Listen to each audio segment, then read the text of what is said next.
Part 1. The Invitation. It had been a year since Adrian Marlowe's life had completely unraveled. A promising architect in his early 30s, he had once been celebrated for his innovative designs, elegant, modern structures that blended into their surroundings, as if they were part of nature itself. But the pressure, the deadlines, and the burnout had taken their toll. He'd lost his job, his confidence, and slowly, his will to keep fighting for a life that seemed increasingly pointless. So, when the letter arrived, sealed in heavy, dark paper with no return address, it caught him off guard. At first, he thought it was a mistake, or maybe even some kind of prank, but the words etched in gold ink were clear. You are invited to view a house unlike any other. It is waiting for you. Come at your earliest convenience, and you will find what you seek. No signature, no explanation. For days, Adrian debated throwing the letter away. It seemed absurd, and yet something gnawed at him, pulling him toward the invitation. The idea of a house, no, something more than just a house, held a strange allure. Perhaps it was a new project, a building he had never heard of before, a place that could reignite his passion for architecture. Or perhaps it was a chance to escape his own life and start over, to leave everything behind and walk into something unknown.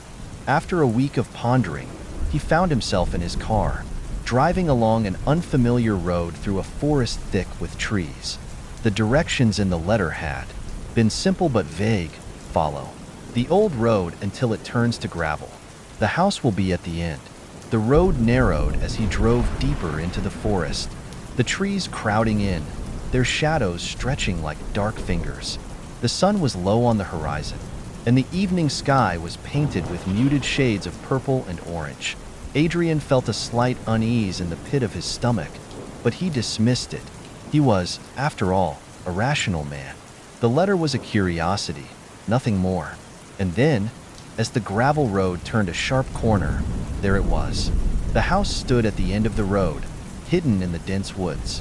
Unlike any structure Adrian had seen, it was large and imposing, an eerie Victorian mansion, dark and foreboding. The windows were boarded up, and the tall, iron gate creaked slightly in the wind. Overgrown ivy and moss clung to the stone walls, and the air was thick with an unnatural stillness.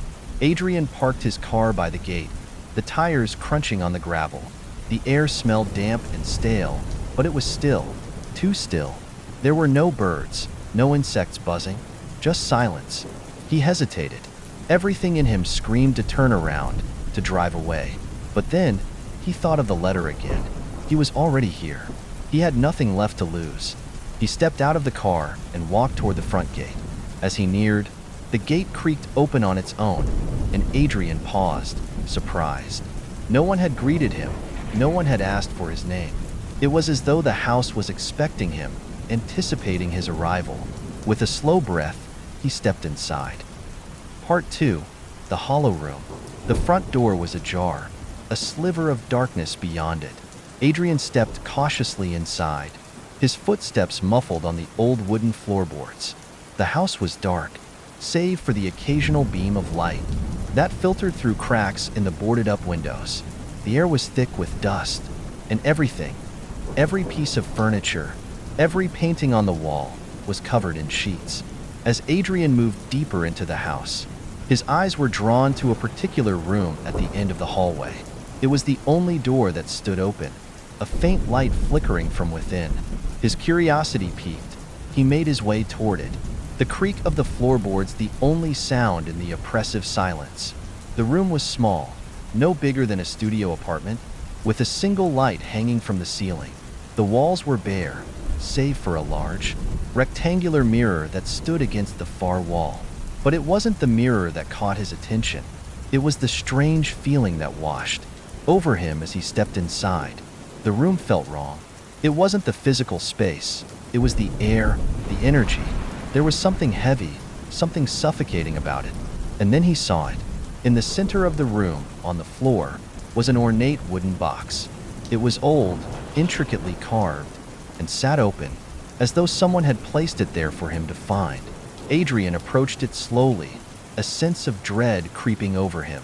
Inside the box lay a single object, a key. The key was unlike anything he had ever seen.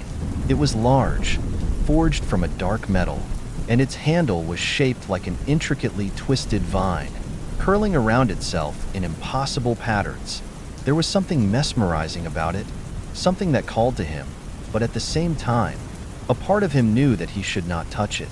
But Adrian couldn't resist. He reached out, his fingers brushing the cool metal, and the moment he touched it, the room seemed to shift. The walls grew darker, the air colder. A low hum filled the space, growing louder, like the vibrations of an unseen force. Adrian stumbled back, his hand instinctively pulling away from the key. The mirror across the room began to ripple, its surface distorting like water in a storm. Adrian's heart raced as he watched in horror, unable to move. The reflection in the mirror shifted, and a figure began to emerge. A shadowy form, indistinct at first, but growing clearer with each passing second. It was a man, or at least something that looked like one. His features were blurred, as though the mirror itself couldn't quite decide what he should look like. But his eyes were clear, and they were locked on Adrian, dark and knowing, filled with an unnatural hunger. Adrian backed away, his pulse pounding in his ears, but the door to the room slammed shut behind him with a deafening crash. He turned, scrambling to open it, but it wouldn't budge. The air felt thick, stifling. The figure in the mirror grinned, a twisted smile that stretched impossibly wide.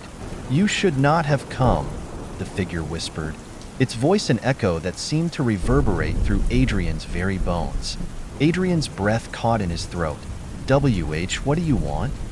The figure didn't answer. Instead, its mouth opened wider, the grin becoming grotesque, and something shifted behind its eyes. A second figure, dark and indistinct, began to emerge beside it, and then another. Adrian stumbled back in terror. The room was closing in on him, the walls stretching as if the house itself was alive, and it wanted to consume him whole.